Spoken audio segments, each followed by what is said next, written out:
Meanwhile, firefighters in Corpus Christi responded to a fire that broke out near the intersection of Agnes and Eleanor shortly after noon today. They say two men were smoking a cigarette while clearing out their storage unit. Firefighters say they were able to put out the flames within minutes and no one was hurt.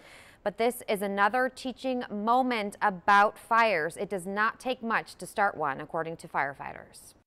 It only takes a little bit to start that fire. You know, the fireworks, cigarettes, put out cigarettes. I mean, just a small little ember starts all the big fires.